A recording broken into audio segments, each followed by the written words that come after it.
Cioè che le politiche migratorie devono sintonizzarsi necessariamente con le politiche di stabilizzazione delle aree di crisi e con azioni di sostegno a quei paesi di origine e di transito dei flussi che collaborano nel contrasto dell'immigrazione irregolare e nella realizzazione di efficaci politiche di rimpatrio.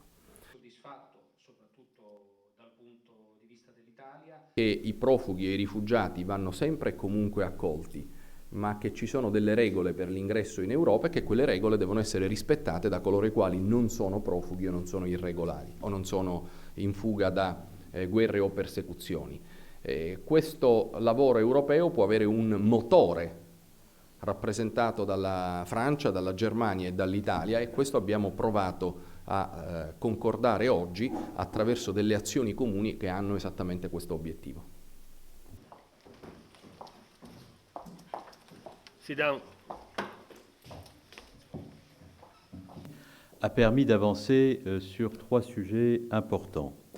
Les solutions européennes face à la crise migratoire, tout d'abord, l'action de nos États dans la lutte antiterroriste, dans un contexte où le niveau de menace est élevé sur l'Union européenne et qui justifie le renforcement des échanges entre nos services de renseignement et de police, et la question de la lutte contre la cybercriminalité, qui est un élément sur lequel nous avons voulu nous focaliser, qui renvoie bien entendu à la lutte antiterroriste. Juste revenir sur la question qui agit.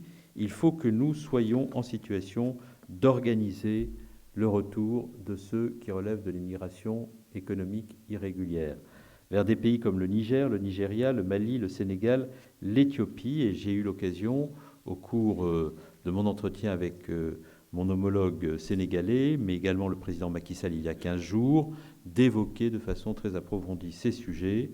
Et je forme le vœu que le mandat qui a été confié à la haute représentante de l'Union européenne, Madame Mogherini, sur ces questions, puisse être déployé dans les meilleures conditions et le plus rapidement possible, de manière à ce que nous puissions organiser ces retours de façon humaine.